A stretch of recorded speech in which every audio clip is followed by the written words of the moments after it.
Oh, hi there. Ollie Anderson here. Welcome to this mini course about the law of attraction for realness. Ultimately, what we're going to be talking about here is how you can use the law of attraction to get results and to change your life in the way that you might want to. But we're going to try and do this in a real way, which means that we're going to look at how reality actually works, how human beings actually work, and we're going to have a no bullshit policy, basically, so that we can avoid a lot of the misconceptions that people have about this stuff and ultimately just get to the nitty gritty so you can start using this in a very quick way if you haven't been using it, or to start using it in a real way if you've tried using it and haven't got results. And by the end of this, you'll have a better understanding of what the law of attraction really is. You'll understand how your relationship with yourself ultimately affects your life, and you'll be moving towards some kind of a vision for yourself and your life that gets you pumped up and excited because it's going to be real, and you'll also know that you have a lot more control over that than you may have initially been led to believe. So I'm going to get right into it.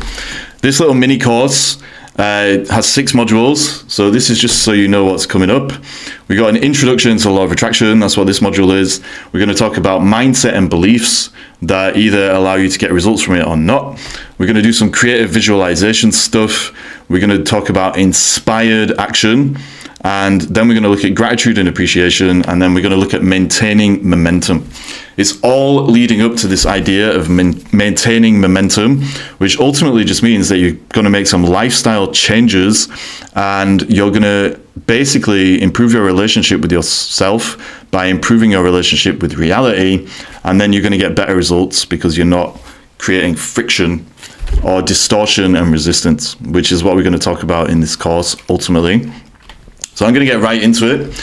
This is the first module. It's basically just an introduction to the law of attraction, but it's not an introduction to the law of attraction as it might have been sold to you before. It's an introduction to it in a real way. And ultimately what that means is that we're looking at this definition, a real definition of the law of attraction. People love to make things more complicated than they actually are. I believe that the reason we make things so complex is because of our egos, and the ego needing complexity to be a thing so that we can basically maintain the ego in its current form and then avoid our emotional stuff and all this kind of thing. The simplest definition of the law of attraction is ultimately this. It means that whatever vibe you put out into the world is what you're going to get back. That's it. There's so many things out there that make this so complicated, and they're all ultimately just metaphors about this same thing, which is that your inner vibe will affect your outer world. Now, to what extent that actually might be is up to you to decide. Like, some people think, your inner state will completely 100 million% affect everything in your outer experience. Some people might think that it just affects it a little bit. Whatever. Either way, this law is a natural law that is true and is real and applies to all of us. And so once you start working with it and embracing it, and you start seeing changes in your life because you've been using it, then you can decide to what extent you want to go with this. But ultimately, your vibe affects what you get. And we can call this, for simplicity, the boomerang effect. What you throw out there is going to come back to you in some way, shape, or form. This is just a natural law of life. Not everybody likes to accept it because, in my opinion, they're filtering life through their ego, and maybe their life sucks, and so they don't want to take responsibility for their thoughts and say to themselves, oh, okay, this crappy situation that I have found myself in is actually a reflection of this crappy relationship inside my head that I have with myself. We'll get into all that, but right now, this is what we are now defining the law of attraction as. What you throw out there is what you're going to get back. And so if you want to improve your life, you need to start throwing out things that are more real, more true, more whole, and all of the other things that we're about to talk about in this little mini course. The short version of understanding this is that if you put something real into life, you will get something real out of life. And conversely, if you put something unreal into life, you'll get something unreal out. For me, if you're familiar with my work, you've read my books or whatever, well, you'll have heard me talk about everything ultimately boils down to wholeness or fragmentation. Wholeness means you are connected to yourself, you're connected to the world, you're connected to reality because of you've raised your awareness and you accept things and blah, blah, blah. And so you're putting the real version of you ultimately out into the world. The opposite of that, the opposite of wholeness, is fragmentation. Fragmentation means you've created a little idea in your head that's caused you to be disconnected from life itself. And that means that you're being unreal because you're always connected to life, whether you know it or you don't know it, whether you're conscious of it or you're unconscious of it. And so when you're fragmented in that way, you're caught up in your ego, false identity, you put that out into the world, it motivates the things that you do, and your life ends up being unreal. So in relation to the law of attraction, if you can be real with yourself, well, you're going to put something real out into life, and then you're going to get something real back. Because of the boomerang effect, what you throw out there is always going to come back to you. That is a natural law. The other thing about this law of attraction thing is because it's a natural law, it's always working beneath the surface of our lives, whether we know it or not. And so that means that all of us are always using the law of attraction. We have been using it our whole lives. And whatever we have right now in our lives ultimately is not necessarily 100%, just to keep it a little bit down to earth, but it's not necessarily 100% a reflection of our inner relationship, but it is massively, massively, massively inspired by that inner relationship or impacted by. The law of attraction is a natural law. We all use it all the time. The only thing that most of us have been, the only thing is that most of us have been using it unconsciously without awareness. This course is about changing that so that you can use this natural law, the law of attraction, consciously. That's basically all you need to really pick up from this course. Most people are using it unconsciously. It applies to us all. If you want to improve your life, you need to accept it and be aware of it, of course, but then work with it instead of against it. That means making conscious choices, knowing that it's a real thing, and basically managing your inner relationship with yourself and then with life and everything else, so that when you throw these boomerangs out, you're throwing something real, and then that is going to come back to you.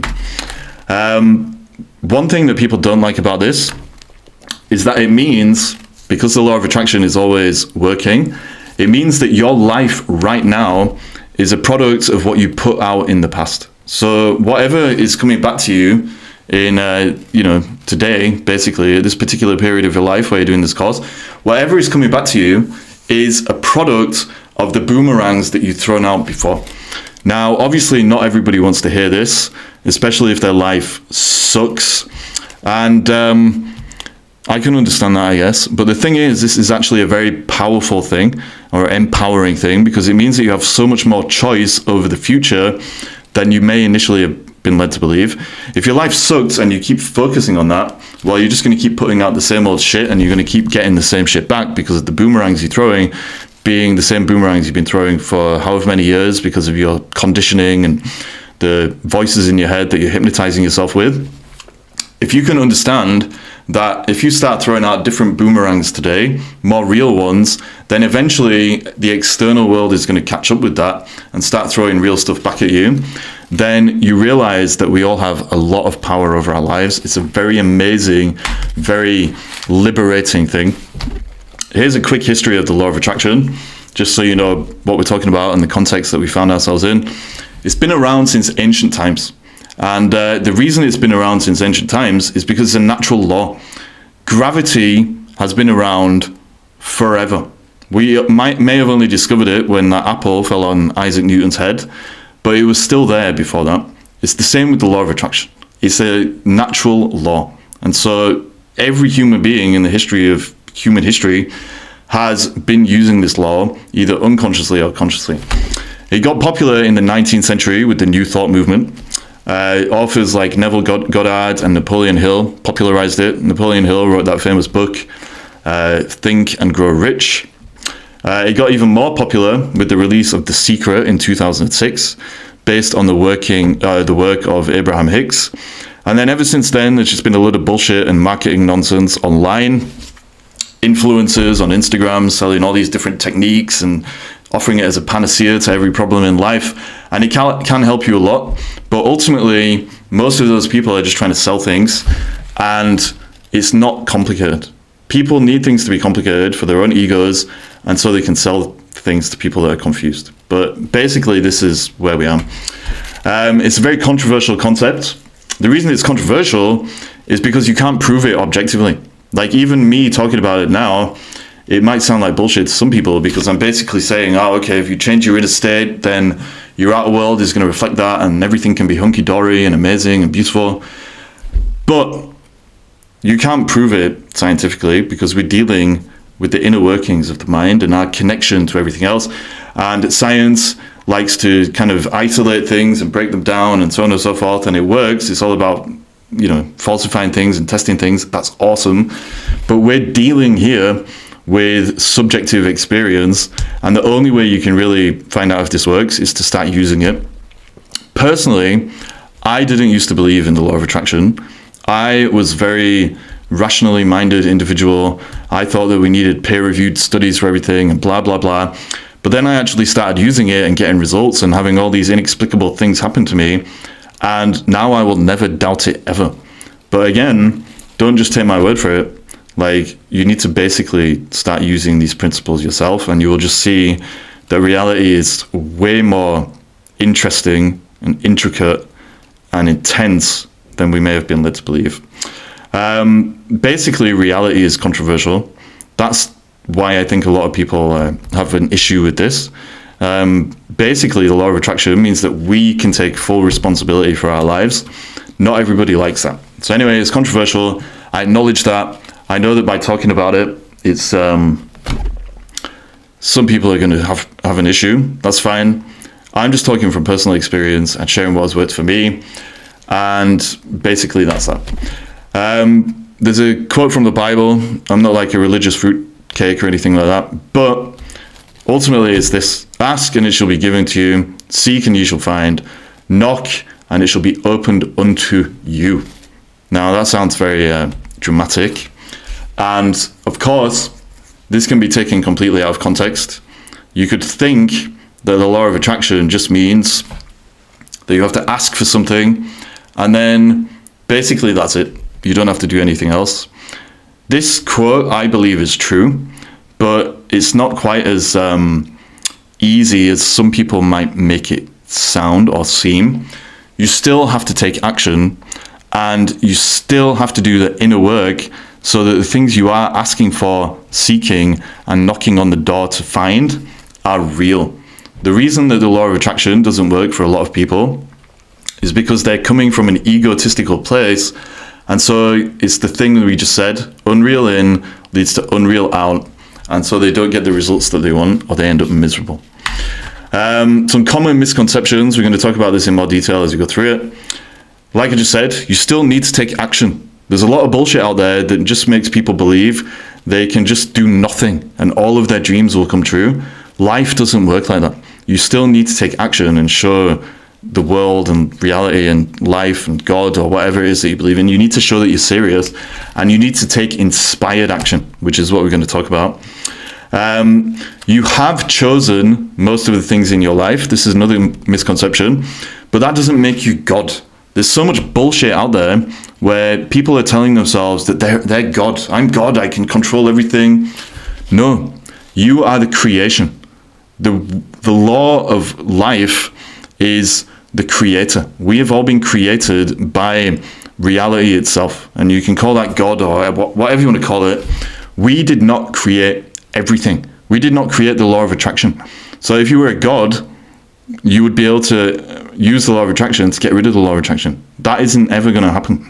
And so there's so much bullshit out there, which is just ego, again, because the ego is the illusion of control, where people use this stuff to actually make their spiritual problems a lot worse. And so if you start to believe that you're a God and all that, you're just going to cause problems for yourself. So that's a misconception. Finally, you can only really use it with things that are real. That's what I already said. Real in, real out. If you try and get something unreal with the law of attraction, You'll either get it and you'll be totally miserable because what goes up comes down, or you just won't get it and then you'll be frustrated and you'll think that the law of attraction doesn't work. So a lot of this stuff is about going through the process of removing the unreal things inside yourself and unlearning those things so that you can be more real. We're going to talk about this a lot, distortion and resistance, but ultimately the problem for most people is that they ask for things that they really want, but then they distort their intentions and desires with ego resistance. We're going to talk about this more in the next module, but ultimately you need to know this. People think you can just ask and receive, but if you have distortion and resistance, which is always ego, then this stuff is not going to work. And so again, it's about using the law of attraction to find something real, hold on to it, and that's it. All we're doing here is being real as possible.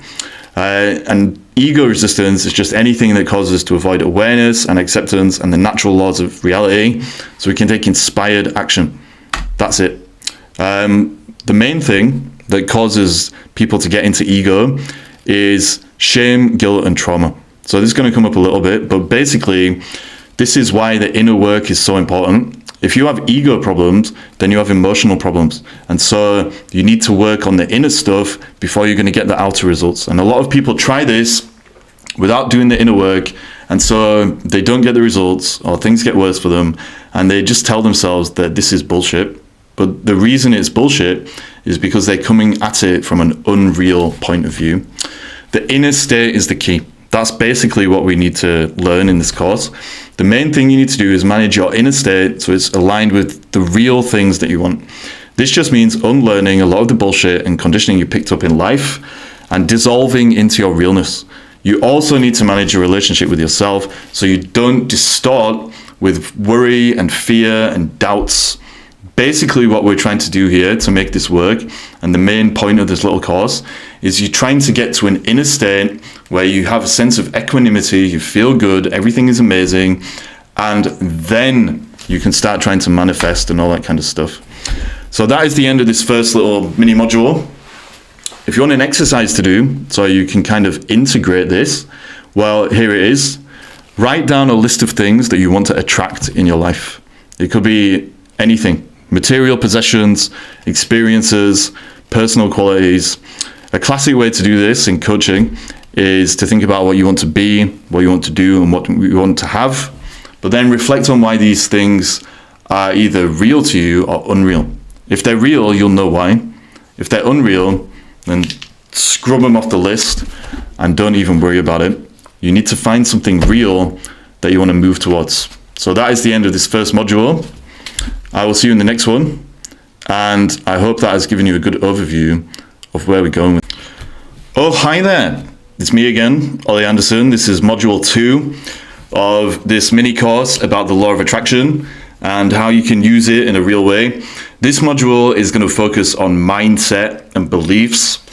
So as we said in the last module, all of this stuff ultimately comes down to you maintaining a real inner state.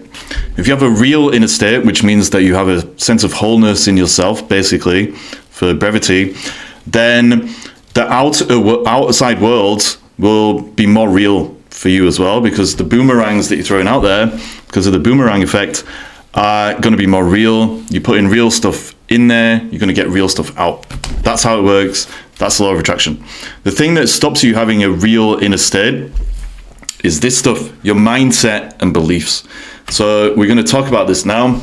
Ultimately, all mindset is about real and unreal. Everything ultimately in life is about that. You've either been real or you've been unreal. Real means you are working with reality and moving towards wholeness. Unreal means you're working against reality by choosing fragmentation. Wholeness means that your inner state is clear, so you have space for what you want to come into your life or for you to move towards it. Fragmentation means that your inner state is distorted and resistant, so you block what you want. Human beings, when we're real, we are constantly moving towards wholeness. We're constantly evolving. We're constantly allowing all the parts of ourselves to come together and be integrated and all that kind of stuff. We can only block that natural process with our mental stuff. And that's why this is so important. If you have an unreal mindset, then you'll basically end up just being miserable and frustrated. And if you have a real one, well, that's when you can use the law of attraction effectively and get where you want to be. Your real state, like I just said, is wholeness. Your real natural state is wholeness. Your conditioning from the world and the self-hypnosis in your mind keep you from it. Because like we said in the last module, shame, guilt, and trauma. When you have social conditioning and you're hypnotizing yourself with negative thoughts and all that kind of thing, well, it's always going to lead to ego. And the ego is always going to be there because of underlying shame, guilt, and trauma. When you're in your natural state, you can consciously use the law of attraction instead of just letting your ego attract things for you. This is why this is relevant. Excuse me. You are either moving towards more wholeness or you're not. And the only thing that stops you doing that is the ego stuff. Here's a simple little diagram that explains the process most people need to go through. If you skip steps, then you're just not going to get the results. And again, this is why so many people think the law of attraction doesn't work, because they go straight to the final step, which is to start using the law of attraction. Ultimately, this little arrow that you can see here on the screen, at the left-hand side, where we're talking about ego and the conscious mind and all that kind of stuff, that is where we're more fragmented. We've picked up fragmentation and it's stopping us from the natural state of wholeness. As you go through this process, you become more whole. The short version of this process is that you need to start by deconstructing your ego. That basically means raising awareness. You need to become aware of the gap ultimately between how you perceive reality and how you interpret reality and how it actually is. On this diagram, I've put that means you're in the conscious mind. That's a kind of simplification, but I've made that simplification just to be quick with this course. The next step is to raise acceptance. That means that you embrace your shadow self. The shadow self is all the parts of yourself that you've disowned because of the emotional stuff inside you that we talked about, shame, guilt, and trauma. And so you create an ego for yourself that ultimately keeps all these different things that you have shame, guilt, and trauma around hidden from view. But actually, because those things are real, then you need to basically make the unconscious conscious. And there are millions of different ways to do that. Ultimately, it's a creative process. And by making the unconscious conscious, you become more whole because you become aware, you become accepting of yourself, the world, and reality. And that's when you can start to use the law of attraction consciously. If you don't do the first two steps of deconstructing the ego and facing your shadow, accepting yourself unconditionally, then even though you'll be using the law of attraction, because we're always using it, when you do use it, you're going to be filtering everything that you choose and everything that you do through ego, and then you're not going to get the results. And so there's so much stuff on the internet where it's just talking about the law of attraction, but it's not really talking about the other two steps, which are about raising awareness and acceptance. You need to go through this process, basically. And that's how you get your inner state to a place where you feel real and you can get real results. Let's talk a little bit more about the conscious and unconscious mind. Basically, obviously, we're not going to cover all of this in this little mini course, but what's inside you is what affects your ability to manifest, if you want to use that word, the life that you want. If your conscious mind tells you that you're amazing, but your unconscious mind assumes that you're a piece of shit or something, then you won't get anywhere. And it's because your assumptions dictate your life. It's the inner state again. So if you're projecting this image out into the world with your conscious mind, your ego, that, you know, everything is amazing and you're trying to stay positive and, you know, you're doing your affirmations and all these crazy things that people do. If you're doing all that stuff, but it's a response to some unconscious belief driven by shame, usually, that you're not good enough or that, you know, your life isn't what you want it to be, but you're so desperate for it to be something else and all these different things. If you're going through life with that disjunct or discord between the conscious mind and the unconscious mind will always win. And so a lot of people are out there trying to use the law of attraction because they're filtering it again through ego and the conscious mind, but they haven't done the inner work, and so their unconscious mind, which is really running the show, is pulling them in a totally different direction. And that's why you need to start facing the shadow stuff and start working on pure self-acceptance, unconditional self-acceptance, because only when you accept yourself unconditionally will your unconscious mind and conscious mind be more aligned, and that's when you'll start getting results. So you need to know that. If you're not getting results with this stuff, probably there's some inner work that you need to do to align those two things. And it's all about self-acceptance. Basically, more fragmentation, more disconnection, more separation, all those things, the more of that you have, the less you will be able to use the law of attraction effectively. Basically, it's because the more attached you are to your ego, the more distanced you are from wholeness. More distance from wholeness means more distortion and resistance, like we talked about in the first module.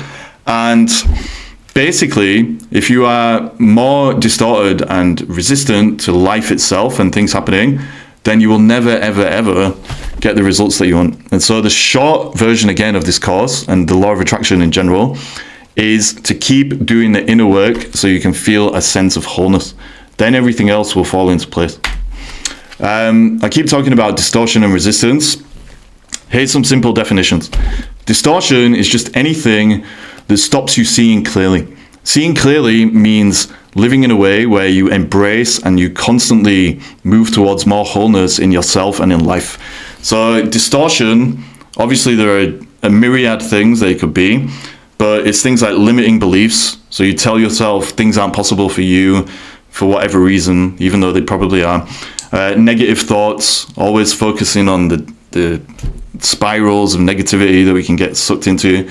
Negative emotions, because you're trying to run away from them, you're not facing them and letting them dissolve.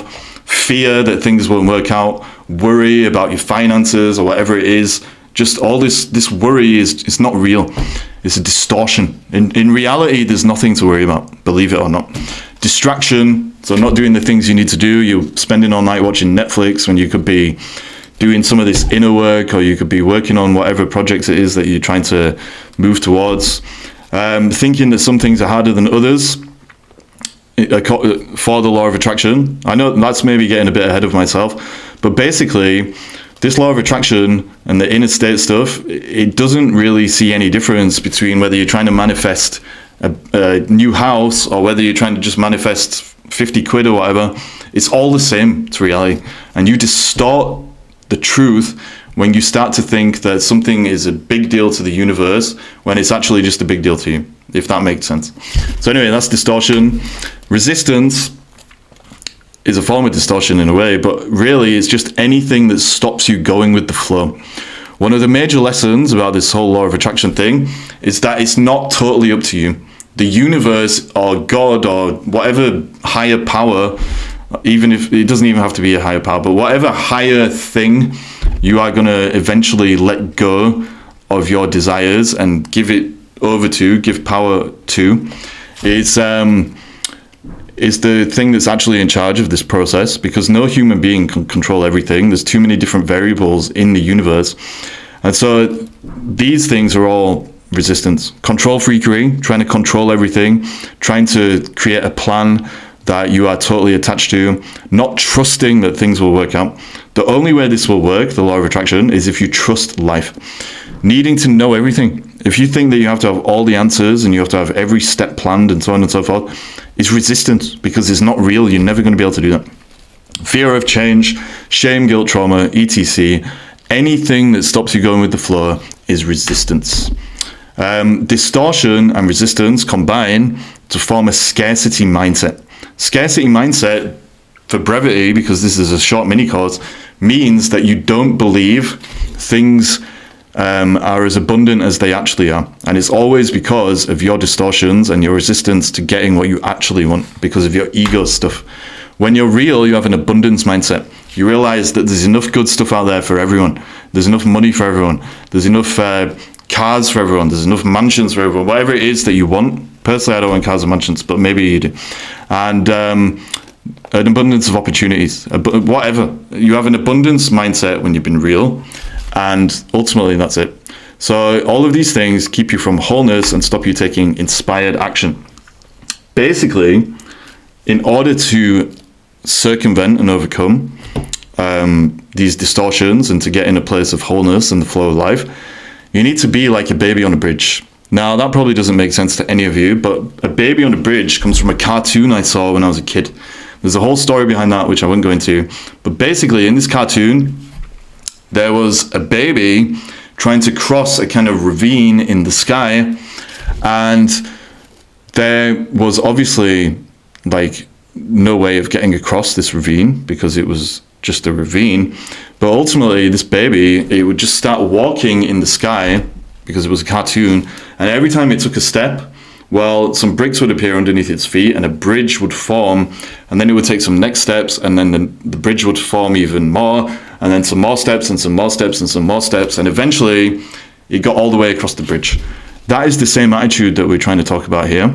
The baby, if it had distortion and resistance, it would be so focused on the lack of a bridge that it would not trust life enough to be able to take those steps. But because it wasn't distorting things, it was kind of going with the natural flow of life and seeing that things can work out even if we don't necessarily know all the steps, but because it's not up to us to know all the steps, it was able to take the step and then the next step and then the next step, and things worked out. And so this baby on the bridge attitude is something I'll talk about a little bit more, but this is the real way of doing things. Don't distort things, have faith, choose what you want, and then just let it happen. That's basically how the law of attraction works. The more you don't let it happen, the less likely it is to happen.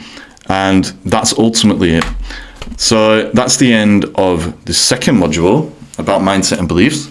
If you want an exercise, here's what you got to do. Identify one area where you're distorting reality and another one where you're resisting it. Write down these areas and then create a list of evidence that disproves the beliefs supporting them. This will help you to see that distortion and resistance are always a choice, and they have a lot more power than you might think. So choose one area where you're distorting things, one area where you feel like you're resisting life, and I can guarantee that you can find evidence as to why those beliefs are not true. And then you can let go, you can do this baby on the bridge thing, and you can start moving forward again. It's your mindset and your beliefs every time that stop you being real. Oh, hi there. Welcome to module number 3 in this Law of Attraction for Realness mini course. We're going to be talking now about creative visualization. So far, we've looked at what the Law of Attraction is. Basically, it's boomerang thing. Whatever you throw out there is what you're going to get back. Then we looked at the mindset stuff, which for brevity is ultimately just about looking at how distortion and resistance can stop you having an inner state of wholeness, cause you to be fragmented, and ultimately will cause you to put unreal things out into the world and get unreal things back. Now we're going to start talking about how once you've tapped into that state of wholeness, the real state of wholeness, then you can start moving forward and visualizing the things that you want and bringing them into your life by basically reminding yourself of where you're going. So we'll get right into it. What you need to know is that it starts with a vision.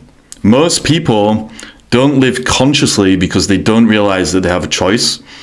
We can say it starts with a vision because in the most simple terms, if you know where you're going, you're more likely to get there. So whether you're using the law of attraction or not, which you always are, of course, but whether you're consciously trying to do that, well, if you just have a vision for where you're going, if you set goals, if you have a direction, if you choose what you want from life, then you're already ahead of most people, because most people don't realize that they have choice. They're living passive lives, they've been told what to do, and it's because they don't actually sit down and say to themselves, okay, what do I want from life? So it starts with a vision. The thing is, the vision itself isn't about words or pictures. It's about creating a direction to move in. That is the important thing. But more than that, it's about the feeling and keeping this feeling in your awareness as much as possible. You don't need a literal picture. So this is the point I want to make on this slide. Some people will basically try to use the law of attraction. They'll sit down, they'll start visualizing things, and they'll just realize that their brain is not the kind of brain where they can just see pictures in their head whenever they want to. The good news is, for those kind of people, it's not about the picture. The picture it can help you, it can get you started. But the key thing and the key point of this course, again, is that it's about your inner state. And your inner state is a feeling. And so actually, even though we're talking about visualization, what we're really talking about here is learning to cultivate certain feelings inside ourselves that feel real and allow our inner state to get to this place I keep talking about, where the boomerangs we're throwing out are more real, and so the real stuff starts coming back to us.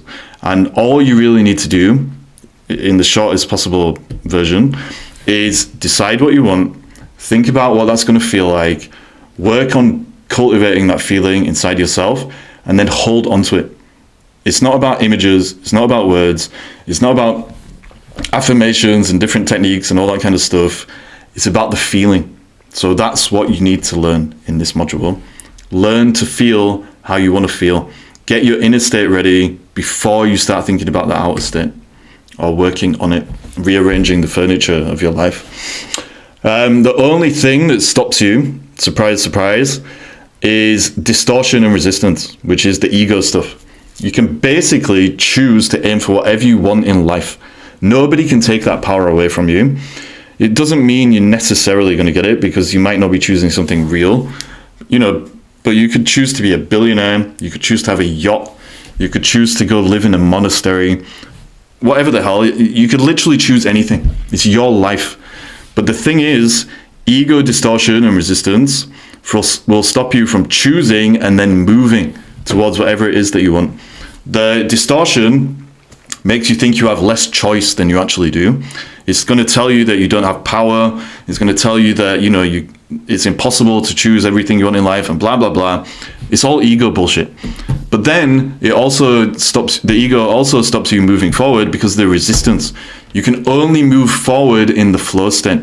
And if you're not doing that because of resistance, you're trying to control everything, you're trying to stay the same, whatever it is, then obviously you're not going to get where you want. And so those two things will ultimately stop you from visualizing in the sense that we're talking about, which means allowing yourself to feel what you're ready to feel right now. They're going to tell you have to wait or whatever it is. You can do it right now.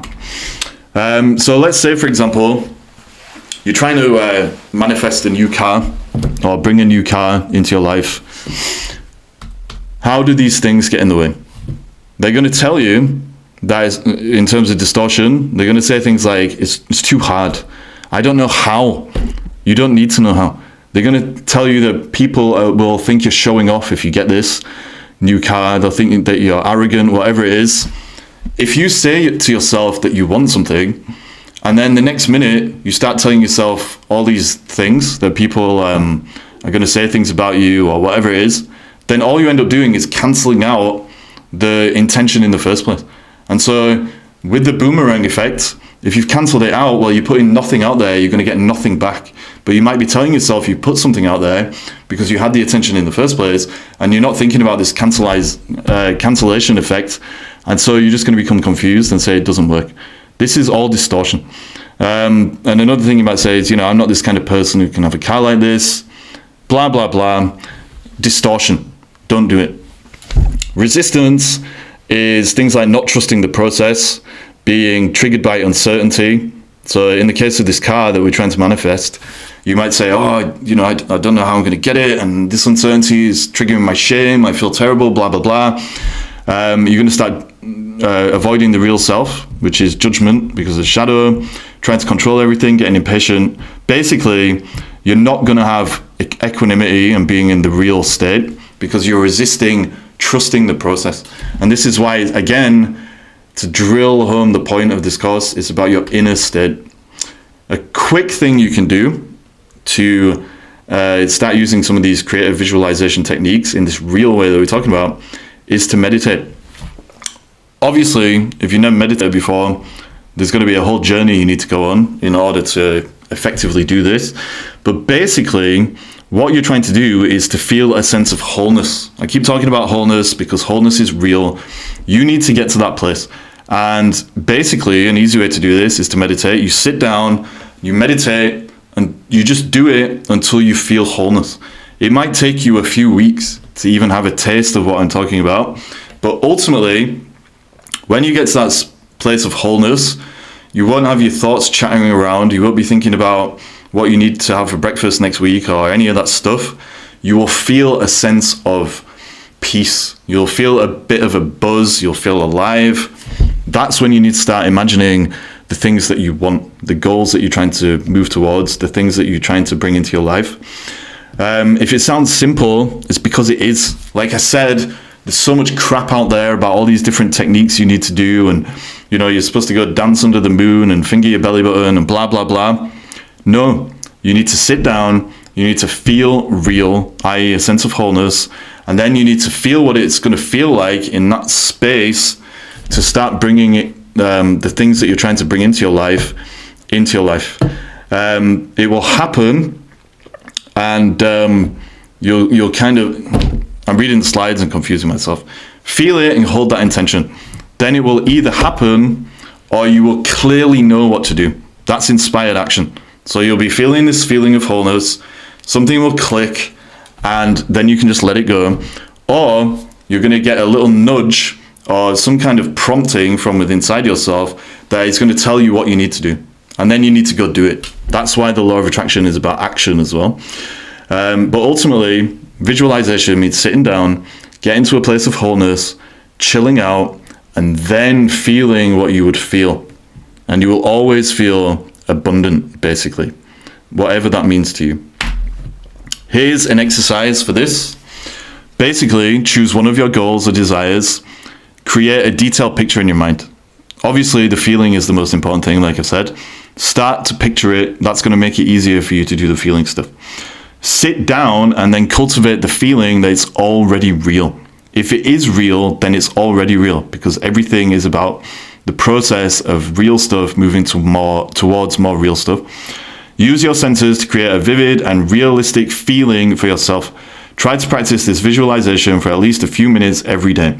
Start with something small where you have less distortion and resistance. So we already said earlier in the course that there's no real difference between a big thing and a small thing. Maybe you're trying to bring a small amount of money into your life, or a chocolate bar or something. Maybe you're trying to bring a car. It's all the same process. Get in touch with the inner state, feel the feeling. That's basically it. But for the sake of this exercise, choose something small, sit down, get into a place of wholeness, feel the feelings, and then keep doing that every day for like a week or whatever it's going to be until this thing shows up. And then you'll be amazed, because you'll see that, wow, Ollie Anderson wasn't talking crap. This stuff is real. Oh, hi there. Ollie Anderson here. Welcome to this fourth module in this little mini course about the law of attraction.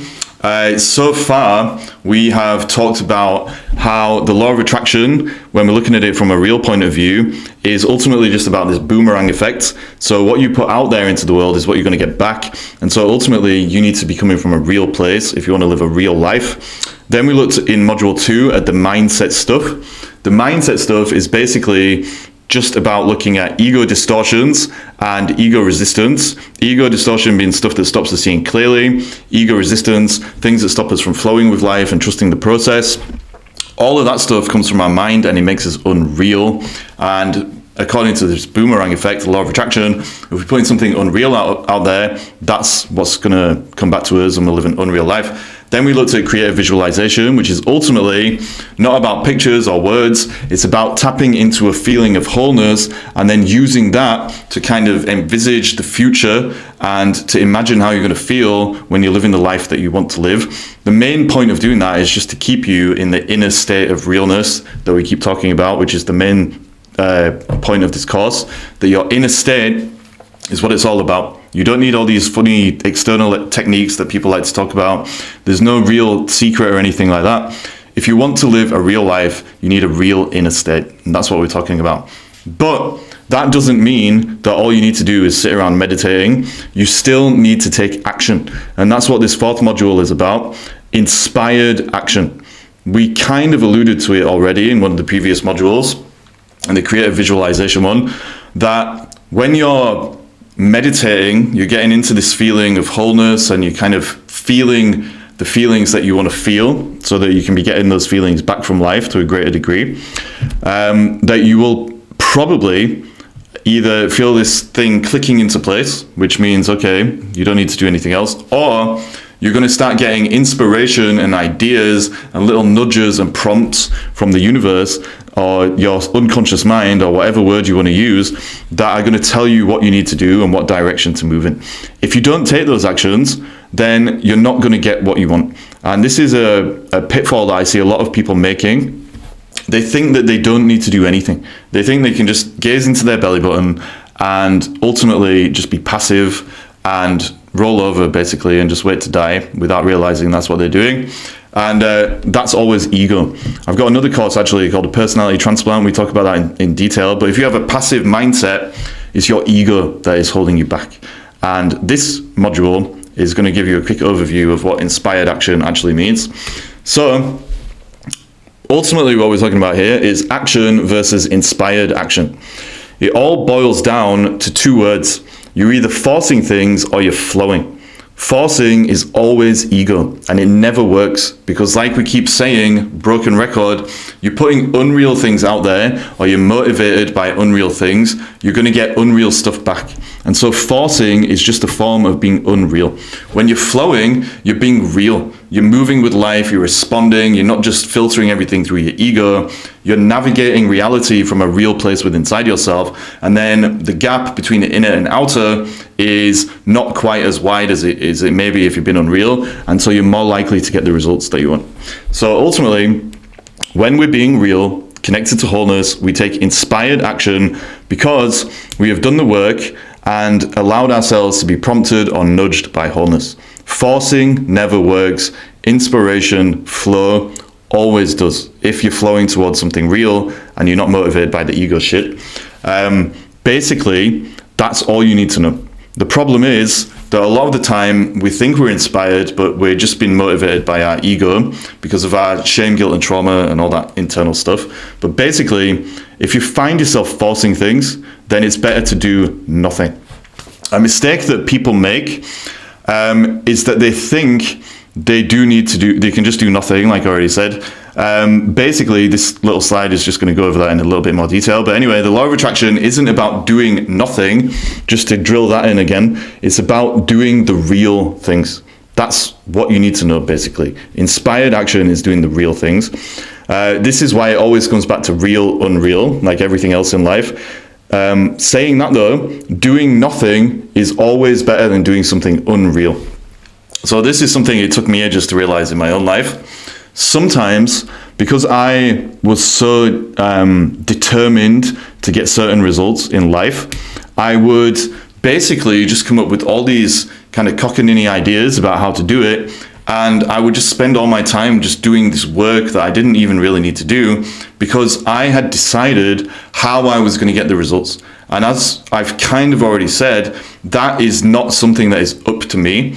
All I really need to do as a human being, or you need to do as a human being, is decide what we want and then do that baby on the bridge thing and just look for the next step and then the next step and then the next step.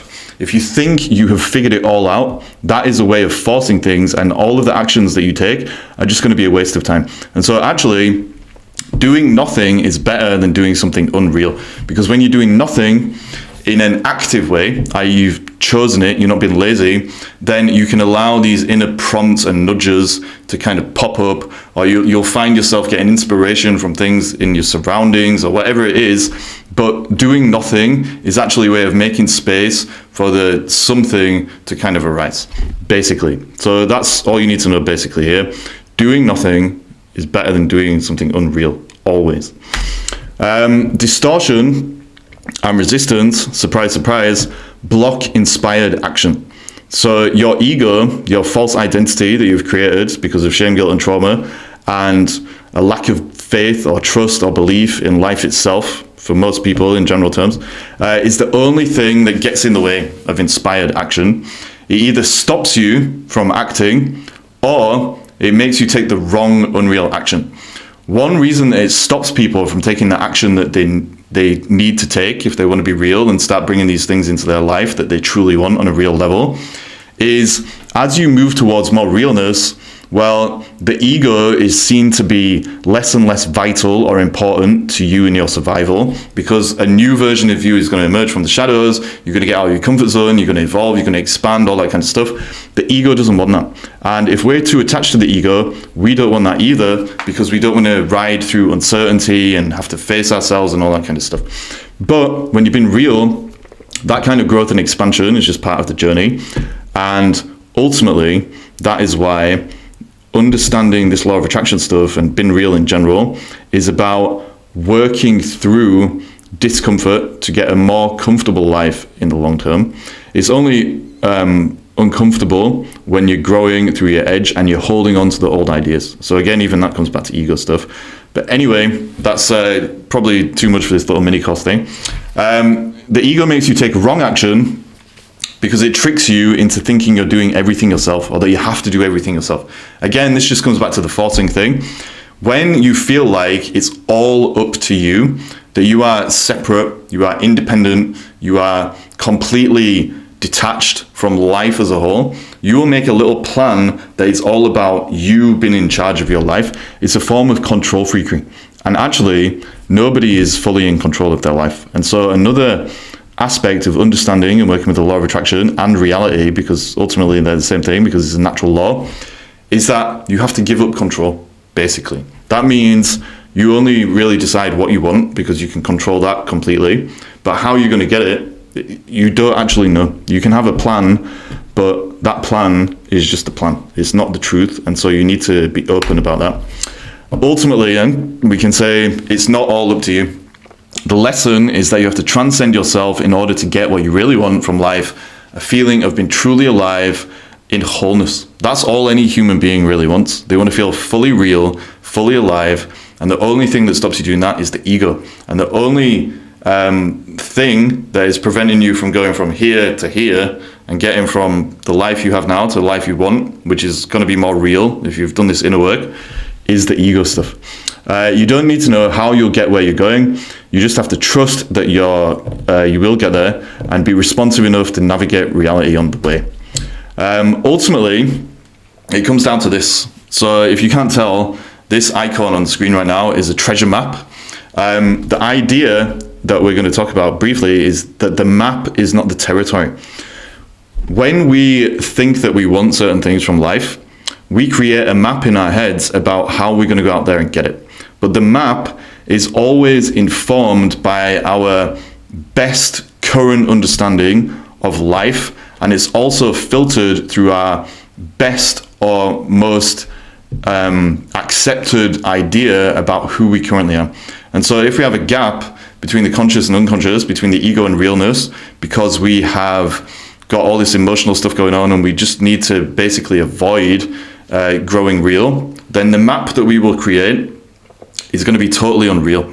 And even in the best case scenario, where we create a map that is very, very much aligned with reality, well, reality is always changing around us anyway, and so the map will always end up being outdated as things change. And so if you're attached to that map, you're just going to end up following something that is totally unreal, and it's not going to get you where you want to be. So for simplicity, what I've said here on the slide, the map is the ego, the territory is reality. You don't want to be in the map. You want to be in reality, which means that you're actually looking at what's right in front of you. You're responding to life from one moment to the next, and then you go out there and you can update the map as much as you need to if you really want to hold on to the map. But all you really need to know is what you actually want, the destination that you're trying to get to, and you basically just move in a responsive way where you're listening to life. You're looking for the signs that are going to pop up on the way and all that kind of stuff. And you keep moving and flowing, not forcing to get where you want to go. So ultimately, the map is the ego, territory is reality. You need to hold on to the map without actually treating it as being real. It's your best understanding, not the truth. And the map should change every day until you get where you're going. But the destination, you hold it inside you with that feeling of wholeness. And that is actually the lodestar that you need to follow and keep in mind at all times, because that's the real thing. If you don't know what to do when it comes to moving forward or just action in general, then turn inwards. So this is a mistake that made myself. I shared that a few minutes ago. Sometimes we don't know what to do, so we just make a plan, we design a map, and then we just follow it blindly. But because it's unreal, that never works. It's a way of forcing things, and you can't force life. Life will happen when it's ready to happen, and if you let it happen, i.e. you don't have resistance, then it will happen pretty much 99% of the time in the way that you need it to. Well, 100% really. I don't know why a little cynicism crept in there. But anyway, if you don't know what to do, turn inwards. So instead of creating this map and blindly following it, forget about the maps and look inside yourself. Calm down, take some time out, make some space, allow reality to come back into your experience. Get out of your head. If you don't know what to do, it means it's either not the right time for whatever you are trying to do, or you're not ready for it and you need to let in a little bit more light to your experience of yourself. This is an alien concept to a lot of people because we're conditioned and told that we always need to be doing things. You know, we're supposed to be just so active and we're on it and we're chasing our goals and we're hustling and we're grinding and blah, blah, blah. Okay, yeah, that's fun sometimes, but it's not always real. And if you're just doing that for the sake of doing something, you're wasting your time, and it's better to do nothing. Like I said earlier at the start of this little module about inspired action, it's better to do nothing than to do something unreal. Learn to go with the flow, wait for the nudges. This will take a lot of discipline at first because your ego has been conditioned to act for the sake of acting. If you're one of these people who's just so used to hustling and grinding just for the sake of it because that's your identity, i.e. it's not real, it's just your identity, the way you see yourself, then it will actually take some discipline to be able to slow down and do nothing. It'll be very weird for you at first, but this is the way this works. And so it's better to do nothing than to do something unreal. And you'll know if it's unreal because it'll be bringing friction to your life. You'll be getting too frustrated. You won't be getting results because it never works when you force things. And so it's better to just take some time out, make some space. Again, it comes back to this thing about the baby on the bridge, which is ultimately that you need to trust the process, have faith that the steps will reveal themselves, that you will get these nudges, that you will know what to do, and to basically keep flowing with life. Flowing is the key word for this inspired action thing. There's a quote by Rumi, the poet, the Sufi poet. I can't remember the exact words, but it basically says something like, even if you can't see the step, if you've got the faith, it will appear. That's the same thing as the baby on the bridge thing. And it's just another way of saying that ultimately, if you believe in yourself, you're throwing out that boomerang of self-belief, and then the world is going to believe in you because that's how this works. And then that's how you're going to start to open things up. You're going to know what to do, and you're going to be able to move forward. Trust the next step will appear, and it will. You can only learn this by trusting the process. And you can only trust the process by taking the ego out of the equation. Again, it comes down to this idea that it's not all up to you. The ego wants to control everything. That's why it doesn't trust the process. Trusting the process means letting go of control. And that's ultimately what you need to do. But the only way you can take inspired action is by doing that. So hopefully that has given you a little framework for understanding this. You're either forcing it or you're flowing. Here's a little exercise to kind of start drilling this home, and so you can integrate it. Basically, make a list of the obvious next steps you need to take to achieve one of your goals. Start with something simple, but that's also important to you and that you're kind of passionate about and you're excited about. Then think about the areas where you currently feel like you're forcing things through the map in your head. So you've probably created some kind of a map, a treasure map, for getting where you're trying to go. But in certain areas or in certain aspects, you're going to feel like you're forcing things. Find ways over the next few days to stop forcing things and to make some space for the real stuff to come and give you the nudge that you need. If you're forcing things, you'll be not getting results, you'll be stressed, you'll be frustrated, friction basically from your ego, which has put a gap between you and reality. Find a way just for 1 week to stop forcing things. Maybe you just take a day off. Maybe instead of getting on your computer and just typing endlessly for no reason or whatever it is that you do, go for a walk in the park. Like whatever it is, figure that out. Figure out how you're going to make some space. Wait for the nudges and then start flowing again and moving in a real direction. That's all you need to do to be able to find inspired, steps forward to get where you're going. And that is the kind of action you need to take if you want to be real in this kind of way that we're on about. Oh, hi there. Ollie Anderson here. Welcome to the 5th module in this little mini course we're doing about the law of attraction. We talked about what it means from a real point of view, the boomerang thing. Sure you're familiar with that concept now. Then we talked about how your mindset can get in the way. Basically, we looked at 2 areas there, but they're both about being unreal and involve ego stuff. Distortion, which is just the beliefs that stop you seeing clearly, stop you seeing your own potential, stop you seeing what's possible in the world and in life and how reality works and all that stuff. Also ego resistance, things that stop you flowing, i.e. trusting the process and all that kind of stuff. A lot of resistance is emotional, and it's the beliefs that arise because of that. Then we talked about visualization, how it comes down to having an inner state that is aligned with whatever you want. The more you can keep a hold of that state and stay in it, the better. And then module number 4, which was the last one, was about inspired action, basically about learning to flow instead of forcing things, how it's better to do nothing than to do something unreal. But if it is real, then you 100% need the discipline to go out there and do it, make it happen, to push through your comfort zone and blah, blah, blah. Now we're on module number 5, which is about gratitude and appreciation. So the reason that this is so important is it's not a hack, but it's a way of circumventing all of the ego bullshit we've been talking about and getting into a real state. Obviously, I'm going to explain it in more detail. The slides are coming up. But basically, if you have an attitude of gratitude, then you are always going to be real, essentially. Because if you're being grateful for life, you're connected to life, and that means you're experiencing wholeness. And so if the whole point of this law of attraction thing that we're talking about from a real point of view is cultivating an inner state of wholeness and realness, then working to be more grateful for life and the things that you have now is going to allow you to be more aligned with the truth about life, and then you're going to be able to flow, you're not going to be forcing things and blah, blah, blah. So let's get on to this. Ultimately, like I just said, gratitude unlocks everything. When you are in a state of gratitude, you are instantly connected to wholeness. It's no longer just about you as this separate, disconnected entity just existing alone in the universe.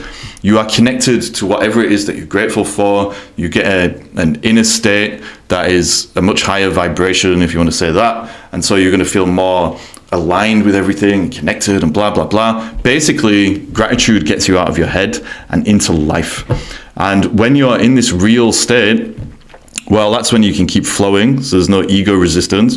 Obviously, there's less distortion because you're seeing things clearly, because you're seeing in terms of wholeness. And so what you need to basically know, just to keep this simple, is that you can't feel grateful and have ego distortion and resistance. It's literally impossible. And so instead of going to therapy and speaking for years and years about mummy and daddy and all these different things that happen to you, actually, it's not a panacea. Like maybe it won't work if you have extreme trauma and everything. But if you just work on being grateful for your life and cultivating this inner state that we're talking about, then you're going to probably be a lot better off, because you're going to be moving forward. You're not going to be caught up in the past. Blah, blah, blah. I'm rambling. It's irrelevant to the course, really. But basically, gratitude is a super powerful thing. And the more you can work to be grateful, the better all this stuff works. The law of attraction stuff. To be grateful, then, all you need to do, really, is just look at life without distortion or resistance. Ultimately, you can find a million things to be grateful for. I got a cup of tea right next to me. I could be grateful for that. I suppose I am. It tastes amazing. And basically what I'm saying is you don't have to find massive things to be grateful for. You'll always find something to be grateful for, because life is a gift. Even just the fact that we're here, we're alive, we're conscious, we're connected to life. It's actually kind of crazy. Like just the fact that I can talk into this camera and communicate with you is very amazing. And so there's always something, even if it's just the present moment, that you can be grateful for. So like it says on here, it doesn't have to be a big thing, but every day, try and find 10 things to be grateful for. This is a really good practice to get into. I personally do this myself. I just use a little note-taking app on my phone. Every day I make a point of just writing 10 things that I'm grateful for. I don't always do it at the same time, but I always just remember to do it at some stage throughout the day. And that actually just brings me back to the present moment. It makes me realize that even if I'm stressed or whatever is going on in my life, there's always amazing things. There's amazing people, there's amazing experiences, there's amazing food, there's amazing drink, just everything. Like, there's all kinds of things to be grateful for. The only caveat is, again, because what we're trying to do is cultivate the right inner state for manifesting and being aligned and all that kind of stuff. When you write things down on this little gratitude journal that's going to be on your phone or wherever, you actually have to stop and actually feel the gratitude. It's not about words, it's not about pictures, just like with the visualization stuff. It's not about all this external stuff. You're not trying to trick yourself or trick the universe or whatever it is that you think is in control of everything. You're not trying to just do this on an external, superficial level. You need to feel it. You need to feel it deep down inside yourself, and that is going to connect you to this inner state of wholeness that this whole mini course is about. So yeah, obviously you don't have to do that if you don't want to, but I would recommend it. 10 things every day, just do it, and feel it. When you do this, it opens a positive spiral, because as your inner state becomes more aligned with wholeness and reality, you're going to have less ego resistance, you're going to have less ego distortion, and so you're just going to be flowing, and you're going to be seeing these good things in life that are all around you, and you're going to feel amazing about things. You're not going to be getting all negative and caught up in your head and everything. And because of that, obviously, you're just going to be throwing out all these positive boomerangs, and so all this positive stuff is going to come back to you, and life is just going to get better and better. The more that you can maintain that state and not let things that happen, that may be obstacles or challenges or whatever, take you away from that state. You've probably experienced this in your life at some stage. Like, you might have woken up one day, you were just in a bad mood inexplicably for some reason, and everything just went wrong. You'd have been bumping into drama all day, you lost your car keys, whatever it is. That is the opposite, because you wake up, you're in a negative state. That negative state affects your emotions, those emotions affect your thoughts, and then you're just going around focusing on all the negative stuff in your life, and then everything just turns to shit, basically. It works the other way around as well. Like, another major thing about this whole law of attraction thing is that you get what you focus on. And so if you're focusing on the good things, i.e. the things that you're grateful for, or, you know, the amazing interactions you're having with people, or the joy, or whatever the hell it is, the more you focus on that stuff, the more of it you get. And this is why, if you focus on cultivating this inner state of wholeness that I keep talking about, or realness, whatever you want to call it, then you will get more of that. It opens a positive spiral. Ultimately, here's a fancy spiral diagram. When you're grateful, you're working with reality, and that's when it works with you. Now, that might sound a bit strange to some people, but there's a weird kind of thing that happens when you start opening these positive spirals and focusing on the wholeness in your life and the wholeness that you want in the future and all that kind of stuff. Because you're being real and you're flowing, it allows more things to come into your experience that you may previously have blocked with the ego resistance and the distortion. And so you can ultimately say that you working with reality allows reality to work with you, because all of this stuff that is trying to reach you because of the boomerangs you're throwing out there, they're no longer blocked by your negative experience of yourself and life and everything else. And ultimately, it allows something bigger to emerge than what you could just allow or bring into your life yourself. And again, it comes back to this idea that it's not all up to you. But if you think it is, and you're opening these negative spirals, then obviously you're not going to allow this bigger element of life, this kind of these invisible hands, whatever you want to call them, you're not going to allow that stuff to play a role in your life. And so by being grateful and putting the positivity out there, or the wholeness out there, then that's when the real stuff starts to happen. Again, it comes back to this slide from the first module: real in, real out. So, you know, I don't need to spend ages on this, but if you're real inside, you put real things out into your interactions with other people and with your life itself, you're going to get some real stuff out of it, and it's going to come back to you because of the boomerang thing. Gratitude shows you also that you don't need to bring things into your life because you need them, but because you want them. This is a really important point. So if you are coming at your goals and the things that you're trying to attain or achieve, the things that you want to be, do, and have, if you're trying to bring that stuff into your life out of desperation and neediness, then obviously your inner state is very kind of ego-driven. It's a scarcity mindset that you're basically putting out into the world. And so you're actually not going to get the things that you're trying to get. Or if you do get them, they're going to ruin your life. And that's because your inner state is actually about desperation and need and all that kind of stuff. It becomes about forcing things. Gratitude shows you that ultimately life is already amazing. And so you're being outcome independent about your approach to going out there and bringing this new stuff into your life. You are already complete because you are whole. When you practice gratitude and you cultivate gratitude, you realize that, okay, in the present moment, everything is amazing. I might not have a Lamborghini yet, or I might not have found my true love, or whatever it is that you're trying to acquire, but actually, you're already whole. You're already complete. You're already connected to everything. Everything is already kind of beautiful and amazing, and it flows of its own accord, and blah, blah, blah. And so you can choose to bring things into your life to experience more life, but you don't need them to fill the void. If you fill the void and you're trying to compensate for things, so let's say, for example, you're trying to bring a shiny, brand new sports car into your life because you feel like, you know, you've got a lot of shame or whatever it is, you feel like an inferior kind of person, and so you just need something like that so you can show off to people. Well, you're not bringing that into your life as an expression of the wholeness that's already there. You're bringing it there to fill a void that doesn't even exist in the first place.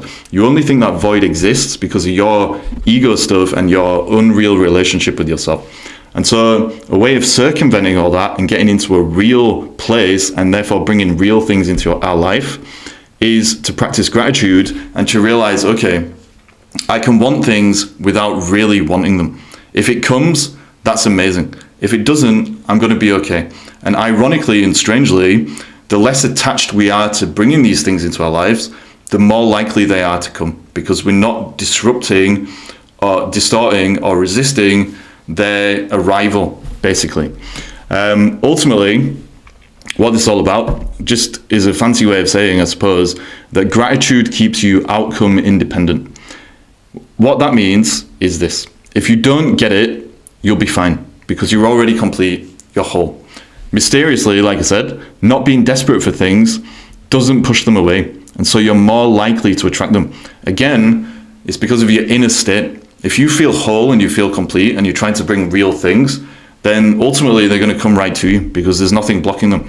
If you feel unreal and you feel like you're all fragmented and you've got the void inside you, then the state that you're putting out there is actually distorting everything between you and life, and things can't reach you. And so desperation is always a scarcity mindset in any area of life. If it's about finding a romantic partner, if it's about getting a new job, if it's about getting clients, if you've got your own business, whatever it is, desperation never works. So actually, you need to practice outcome independence, which is always abundance, it's always real. And ultimately what it means is you don't worry about anything. You can train yourself to not worry, believe it or not. And you don't worry because you know actually you're already fine. And being grateful, practicing gratitude, is a great way to get into that state. I'm not talking about positive gratitude, where you kind of trick yourself into thinking that all the bullshit in your life is something you should be grateful for, or you trick yourself into thinking that because your life couldn't be better, but it's still kind of okay, you should just accept it. No, you can choose what you want. You can choose the direction you're moving in. We talked about this already. The only person who can decide for you is you. Nobody else can tell you that you can't have this, you can't have that, or that you shouldn't have this, you shouldn't have that. And ultimately, if you want to experience life to a greater degree, you need to choose things that are going to allow you to experience more realness. And that's the kind of stuff that you want to be bringing. But because you're already paradoxically whole already, you can kind of relax. And when you get in that relaxed state, then that's when things start happening. Ultimately, it's all about this. Gratitude maintains an inner state of flow. We want to keep flowing. want to keep growing, gratitude is an amazing way to do that. It's not the only way, but for the sake of this course, I would really recommend getting a gratitude practice if you don't have one. The exercise then for all this is quite predictably probably to start a gratitude journal where you write down 10 things that you're grateful for every day. Like I've said, they don't have to be big things, but you will always find 10 things. Always. I do this every day. No matter how bad my day is, there's always something. Always. You'll always find 10 things. So anyway, try to focus on small everyday blessings as well as bigger accomplishments or joys. Use this format. This is the format I use, and I think it's a really good one. Obviously, you can change it if you want to find something that works better for you. But anyway, I am really grateful for X because Y. Obviously, you have to state that you're grateful for things. The important part really is the because. If you can remind yourself of why you're grateful for whatever it is that you're talking about, that makes it easier to feel this feeling of gratitude and to bring your inner state to a state of wholeness. Make sure you stop to actually feel the gratitude once you've done your list. I have all mine in like one document, and I like to just scroll back and just see all these things I've been grateful for. So over time, I become more and more grateful because this list just keeps building. Obviously, some of the things on the list are repetitions of things I've already said, but it doesn't matter. Like, it just keeps growing, and there's all this amazing stuff in my life. And then I just feel better all the time for doing this. And then that makes all these other things that we've talked about in this course, like the visualization stuff, which requires wholeness, a feeling of wholeness, or the avoidance of distortion and resistance. It makes it all easier because we're just constantly reminding ourselves to be real. So yeah, 10 things I am grateful for X because of Y. This will help you cultivate a more grateful and real mindset and make everything you're doing flow more smoothly. Check it out, give it a try. Maybe it'll work. It probably will. If it doesn't, well, you'll find other ways to get into that state of wholeness. But I really recommend it. Always something to be grateful for. And I need to wrap this video up because I'm really talking at the end too much. But anyway, peace. Oh, hi there. Ollie Anderson here. Welcome to the last module, module number 6 in this mini course about law of attraction and realness, using it in a real way. What we're going to talk about here, just to wrap this up, is about maintaining some of the momentum that you've built as you start implementing these ideas.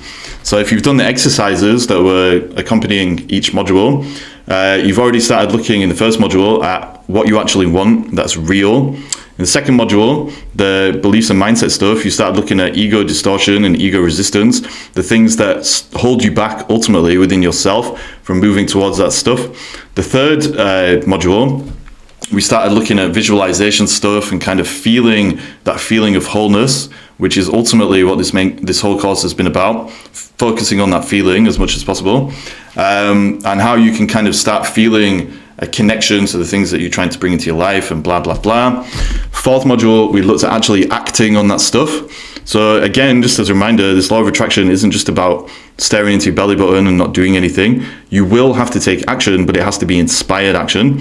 So we looked at the things that you may be doing in your life that are examples of forcing things instead of actually allowing them to flow. We said that if it's unreal, then don't do it. Do nothing until you know what the real stuff is. You might have to decondition yourself based on your own programming and relationship with who you are, blah, blah, blah. But anyway, that was the fourth thing. And then in the last module, we looked at how gratitude is kind of a shortcut to kind of cultivating this feeling of realness and allowing it to seep into our lives and open up a positive spiral. Now we're just going to sum everything up kind of and just look at some things you can do as you move forward, or things that you need to know as you move forward, so that you can keep this going and start getting results, or keep getting results if you've already got some. So the law of attraction, one thing you need to know about it is that it's a lifelong 24/7 journey. Like we said at the start of this course, you're always using it. It's a natural law. And so whatever you're putting out into the world, into life, whether you know it or not, is always coming back to you as a response to what's going on inside you. And so that law, you can't turn it off. It's not just something that works when you're sitting around meditating and visualizing, or if you're doing affirmations or using any other technique that people use to try and bring this law of attraction into their own power. It's just always working. Now that you've done this course, hopefully, if I gave you the right information, you know that you can use it consciously. You're always using it. Let me just say that one more time. You are always using it. Most people use it unconsciously. Now you know all this stuff about boomerangs and gratitude and wholeness and fragmentation and blah-de-blah. You can use it consciously. And as you move forward, that's how you maintain momentum, by staying conscious of this. So you don't need to sit down and visualize and that's it. It's a 24/7 thing. You have to choose wholeness over fragmentation as you go about your day. We're always making choices from one moment to the next. To get the best results from this, keep choosing wholeness 24/7 as much as possible. Don't get obsessed with being perfect about it, because we're human beings. But in general, choose wholeness over fragmentation. That doesn't mean avoid negative emotions. Bad things will happen. Like, that's life. Like, things go wrong sometimes or whatever. We could say all kinds of things about how we might attract those into our lives, but either way, things are going to happen. People are going to go missing, like when we get older and people start dropping dead and blah, blah, blah. All these things that can happen in life, you can't avoid them. But that doesn't mean, it doesn't mean don't feel the feelings that come with those things. It means feel it and then move towards wholeness. Don't allow the feelings to make you more fragmented, basically. So I'm getting long-winded, but always choose wholeness over fragmentation. Just to reiterate, the visualizations and all that stuff, that is not the law of attraction. It's like going to church is not being connected to God, for example. These are just techniques. They are ways into having certain experiences, but they're not the thing itself. What we're talking about is a relationship with reality. So actually, you could use the law of attraction without visualization or any other technique. You just need to keep your intentions real and hold them. And that means you need to make sure it's connected to wholeness and that you're holding onto that as much as possible. The hard part for nearly all of us is learning to ignore the distortions and resistance that stop your intentions from being pure. And in this case, pure just means whole, connected to the real you and a real relationship with reality. The reason it's so hard is because our identity is a filter for our relationship to all that stuff. And that's why, as you go on this journey, you have to be prepared to expand and to grow and to let go of certain things that you already know and to unlearn certain assumptions you might have picked up and certain relationships with yourself and all that stuff. That's why it's so hard. But if you choose wholeness over fragmentation and you realize that it's not about certain techniques and superficialities, it's about a deeper relationship with yourself and then with yourself and life, then you'll get much better results. So keep that in mind as you move forward. Ultimately, in order to make this easier for yourself, you need to design your lifestyle to support this kind of real momentum. That just means you need to design a real life. And that ultimately means acknowledging how much choice you have about what you let into your life, and you make sure that you're letting in the real things and ultimately putting boundaries in place to keep the unreal stuff out. You also need to accept certain truths about life and what it means to be a human being. And that ultimately means, for the sake of simplicity, because this is supposed to be a short course, that you have foundational health habits. You need to look after your body so that you have energy. Do things like yoga, or go for a run or a hike, whatever it is. It can be literally anything. I'm talking about yoga because I love yoga, but what you need to do is find something in your life that allows you to dissolve your relationship with the distortion and resistance. Now, that might sound really kind of out there, but all I mean, in my experience, is when I do an amazing yoga session and I get to the end of it and I'm in corpse pose, shavasana, then I just dissolve. I become one in that moment. I know it sounds a bit much to some of you, but I become one. I melt away, and all of that resistance and distortion has gone. It reminds me who I truly am, and I can take that off of the yoga mat and into my life. There are many, many things that you can do in life to get that experience, but ultimately, you need to find that kind of stuff and spend time doing it, because it keeps you in that state of wholeness and reminds you who you are. The other thing about your body is you need to look after it. If your body has friction and frustration and tension within it, then you're going to have low energy. That's going to affect your emotions. It's going to affect your thoughts. You're going to be in a fragmented state. That doesn't mean that if you don't have perfect health, then none of this stuff will work, because we're always using the law of attraction, like we said. But it means it's going to be a lot easier to stay in that state of wholeness if you look after yourself, basically. So you get the point. That's the short version. In relation to other people and the world, you need to do what it says on this third bullet point, which is cut out negative and unreal people. If you read my book, Shadow Life, or you've heard me talking on YouTube or whatever, there's a little thing that I always throw out there, a little mantra, which is just this: give me something real, or GTFO. That might sound a bit abrasive, but it works really well. And ultimately what it means is, if people aren't giving you real things and you're giving real stuff in return, then just move on. It could be toxic relationships, it could be a job that doesn't satisfy you, it could be literally anything. If it's not real, just say goodbye and move on. Obviously, if it's a job or something like that, you might not necessarily just be able to walk out, but start putting plans and intentions in place to get out of there. You don't stay attached to unreal things. You don't need to. They just drag you down, they keep you fragmented, and then all this stuff that we've been talking about is not going to build any momentum, and life will become unreal because you've developed an unreal relationship with the world. And again, it's one of those boomerang things.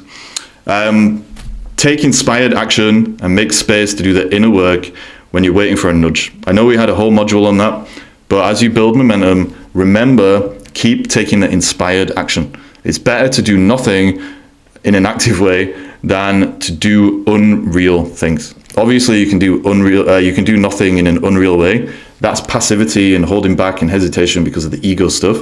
In this active way we're talking about, you know that you're actually doing nothing as a way of doing inner work, or letting the inner work do itself as the unconscious becomes conscious and tells you what you need to do with the nudges. Common pitfalls. So I just wanted to have a little slide about this, because obviously people get in their own way, and there are certain obstacles and setbacks that don't necessarily need to hold you back, but you need to know what they are. One thing that I see a lot is this first one. If you focus on manifesting signs, that's what you get. The law of attraction, it basically gives you what you want to get. That's how it works, right? As long as it's real. But it also works with the unreal stuff. And so if you just get in your mind that you need signs, and that's all you think about, signs, then you'll keep seeing them. You'll keep getting synchronicities, you'll get these angel numbers or whatever it is that people talk about. But you're getting those because you're looking for them. They don't mean anything. It just means that the law of attraction is working, but your focus is too short-sighted in a way. You're not focusing on what you really want. You're just focusing on getting signs for some reason. People fall into this trap. You probably will get synchronicities and things like that as you start moving forward and taking inspired action, but that's different to just looking for a sign for the sake of getting a sign. So don't worry about signs. They might come, they might not. Either way, this stuff is going to work, but if you just focus on the signs, that's all you're going to get, and you're ultimately just wasting your time. The signs are just signs. Don't try and get the universe to prove itself. So a lot of people, when they start learning about this law of attraction, then they'll try and prove it. So they might say, right, I've learned about this law. I am going to prove it to myself by, I don't know, bringing a horse and cart into my life. I don't know why I said a horse and cart. I was going to say Lamborghini, because I always say Lamborghini, but then I didn't want to be predictable. But anyway, if you try and prove this law, well, all that's actually happening is that your internal state is a state of disbelief. And if it's a state of disbelief, that's a form of distortion and resistance. And so you're not actually going to get anything, because you're cancelling it out. You might have set the intention, but you cancel it out with the very fact that your inner state is fragmented and not whole. So don't try and prove it. Only try and get the real things that you want. Trying to prove it is unreal, basically. The next thing is that you need to be patient. We talked about this anyway, because impatience is a form of ego resistance, but you can't control when things come. Just do the baby on the bridge thing and just trust that things are going to work out, and they will. And trust requires patience 99.9% of the time. Maybe sometimes things will just turn up miraculously straight away. Like you might get a knock on the door or something, but be patient. If you're impatient, that's ego, that's distortion and resistance like we talked about, and so it's never going to work. Affirmations, etc., can hold you back if they come from a place of lack. All you need is that inner feeling. The classic example here is that people feel like they don't have enough money or something, so they go on YouTube and then they'll start listening to all these meditations about abundance, and they'll start doing affirmations, telling themselves how rich they are, or they'll go out there and force themselves to spend money that they don't have. All of that is coming from an inner place of lack. So it is never, ever going to work. The core motivation for them doing that is their unreal egotistical desire to alleviate the fear that doesn't need to exist. If you can trust and do the baby on the bridge thing, then there is no fear. You don't have to worry about anything. And again, it comes back to the inner state. All of these pitfalls ultimately are about coming from an inner state that is fragmented and not whole. That is the main point of this whole course. The external world is a reflection of your old thinking, not your current thinking. There's a lag. Now, this is another really important point of the whole law of attraction thing. So the whole point of the law of attraction in the real way that we described it is you throw these boomerangs out into the world, and then the world or the universe or whatever you want to call it throws things back at you as a response to that, because obviously it's the same boomerang. The world that you have now, the world that you live in, is a reflection of the boomerangs you've already thrown out. And so if you suddenly wake up one day and you decide that instead of throwing something unreal out there, you're going to throw something real out, then it's going to take some time for reality to catch up, because obviously the boomerangs are out there, they have to go out and then come back. And so a lot of people fall into the trap of looking at the life that or the world that they currently inhabit and thinking that this stuff isn't working. But because they're focusing on what external appearances that are based on outdated thinking, then because we get what we focus on, they just keep getting more of the same stuff, and so they don't get anything new. And so if you throw a real boomerang out and then you start focusing on how everything is still unreal, well, you're going to cancel out the real stuff with the unreal stuff, and nothing is going to change. And so part of this building momentum is knowing that the real stuff is coming if you hold on to that real intention and you keep putting it out there. And this is where it's something that you can only experience for yourself.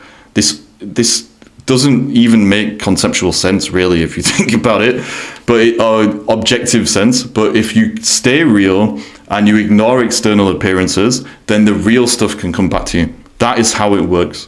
And so don't fall into the trap or the pitfall or make the mistake of thinking that what you currently see is all you're ever going to get. There's a lag between throwing the boomerang and getting it back. And obviously, the more real you stay, the more real boomerangs you put out, the more that real stuff is going to happen and come back to you. Basically, don't fool yourself and don't doubt yourself. Don't trick yourself into thinking that all this external stuff you're doing in order to project a certain image, so doing all these affirmations to hide from your fear, or trying to trick yourself into thinking you feel abundance or whatever else when you don't have it, or putting things on social media about how your true love is coming because you're so desperate for love in your heart and thinking that's going to help you. Whatever it is, all these things that people do, they're just reinforcing the state of lack within them. All you need to do is to feel wholeness in yourself, be honest with yourself about whether you're truly feeling that, and then don't doubt yourself or life. It should say that on this slide, don't doubt life. Stay real, keep the faith, because it is always about faith ultimately, because we can't control everything like we've seen, and then the real stuff is going to come to you. It's how it works. There's some qualities to cultivate that can make this easier. So part of building this momentum is this inner work that we keep talking about.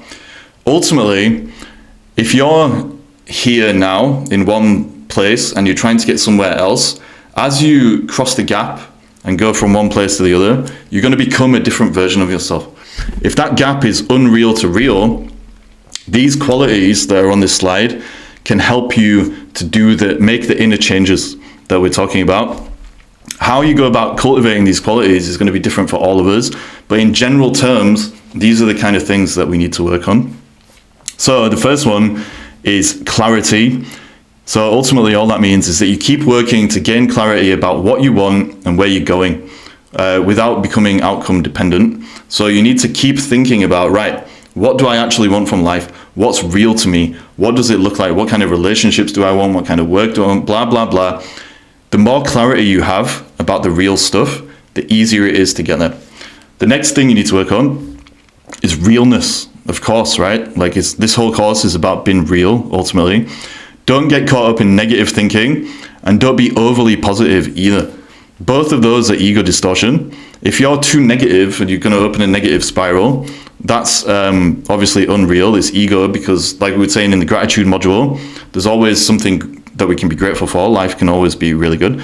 But sometimes we can be naively positive about things, and that's ego as well. So a classic case there is, in relation to the law of attraction, is people trick themselves into thinking that if they start spending loads of money that they don't have, then that's going to somehow activate this law of attraction. But if they're just doing that to trick themselves into being positive, like we already kind of said, then it's not going to work.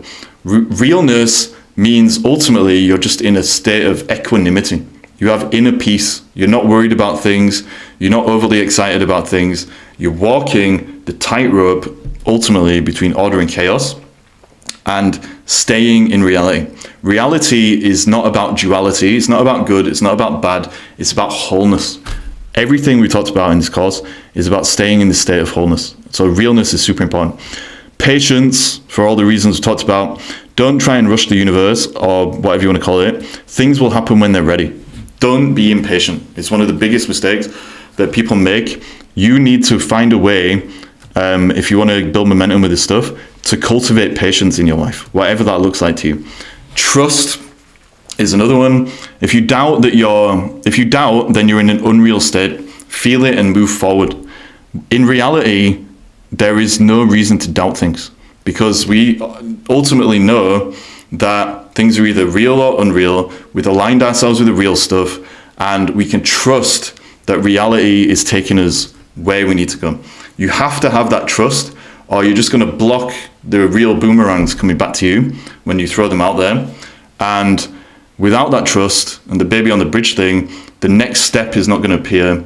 You're not going to know what you need to do. You're not going to get the nudges. And that's when you start running around like a blue-ass fly, forcing things instead of flowing. Gratitude, talked about this loads already. So just knowing you're connected to wholeness, that everything is amazing. And then activity, make sure you're taking action. Don't fall into that trap of thinking that you don't need to do anything. We talked about this already loads, but a lot of people are scared to take action because it means getting out of their comfort zone and bringing up their shadow stuff and all the things we talked about. Take action and everything will be fine. Ultimately, it's this baby on the bridge thing. Trust that the next step will appear, and it will.